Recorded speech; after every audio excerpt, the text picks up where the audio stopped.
خداوند کے زندہ کلام میں سے احبار کی کتاب اور اس کا 24واں باب۔ خداوند نے موسیٰ سے کہا، بنی اسرائیل کو حکم کر کہ وہ تیرے پاس زیتون کا کوٹ کر نکالا ہوا خالص تیل روشنی کے لیے لائیں تاکہ چراغ ہمیشہ جلتا رہے۔ ہارون اسے شہادت کے پردہ کے باہر خیمہ اجتماع میں شام سے صبح تک خداوند کے حضور قرینہ سے رکھا کرے۔ تمہاری نسل در نسل سدا یہی آئین رہے گا۔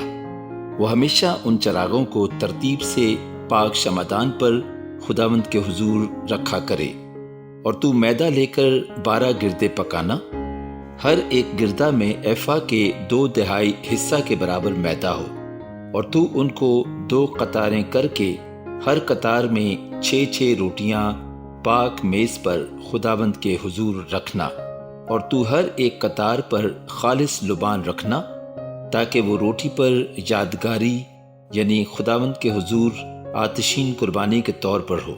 وہ سدا ہر سبت کے روز ان کو خداوند کے حضور ترتیب دیا کرے، کیونکہ یہ بنی اسرائیل کی جانب سے ایک دائمی عہد ہے۔ اور یہ روٹیاں ہارون اور اس کے بیٹوں کی ہوں گی، وہ ان کو کسی پاک جگہ میں کھائیں، کیونکہ وہ ایک جاویدانی آئین کے مطابق خداوند کی آتشین قربانیوں میں سے ہارون کے لیے نہایت پاک ہیں۔ اور ایک اسرائیلی عورت کا بیٹا جس کا باپ مصری تھا اسرائیلیوں کے بیچ چلا گیا، اور وہ اسرائیلی عورت کا بیٹا اور ایک اسرائیلی لشکرگاہ میں آپس میں مار پیٹ کرنے لگے، اور اسرائیلی عورت کے بیٹے نے پاک نام پر کفر بکا اور لعنت کی۔ تب لوگ اسے موسیٰ کے پاس لے گئے۔ اس کی ماں کا نام سلومیت تھا، جو دبری کی بیٹی تھی، جو دان کے قبیلہ کا تھا، اور انہوں نے اسے حوالات میں ڈال دیا تاکہ خداوند کی جانب سے اس بات کا فیصلہ ان پر ظاہر کیا جائے۔ تب خداوند نے موسیٰ سے کہا کہ اس لعنت کرنے والے کو لشکرگاہ کے باہر نکال کر لے جا، اور جتنوں نے اسے لعنت کرتے سنا وہ سب اپنے اپنے ہاتھ اس کے سر پر رکھیں، اور یہ ساری جماعت اسے سنگسار کرے۔ اور تو بنی اسرائیل سے کہہ دے کہ جو کوئی اپنے خدا پر لعنت کرے اس کا گناہ اسی کے سر لگے گا، اور جو خداوند کے نام پر کفر بکے ضرور جان سے مارا جائے۔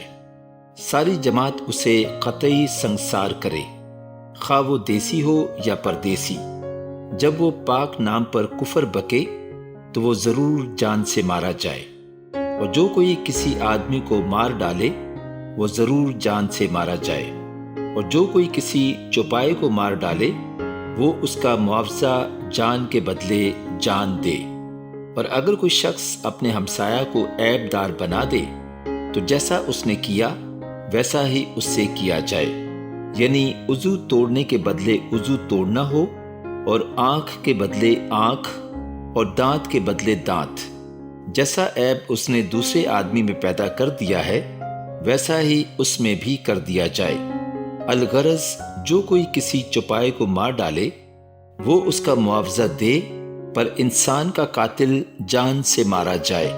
تم ایک ہی طرح کا قانون دیسی اور پردیسی دونوں کے لیے رکھنا، کیونکہ میں خداوند تمہارا خدا ہوں۔ اور موسیٰ نے یہ بنی اسرائیل کو بتایا۔ پس وہ اس لعنت کرنے والے کو نکال کر لشکرگاہ کے باہر لے گئے اور اسے سنگسار کر دیا۔ سو بنی اسرائیل نے جیسا خداوند نے موسیٰ کو حکم دیا تھا ویسا ہی کیا۔ پاک کلام کے پڑھے اور سنے جانے پر خداوند کی خاص برکت ہو، آمین۔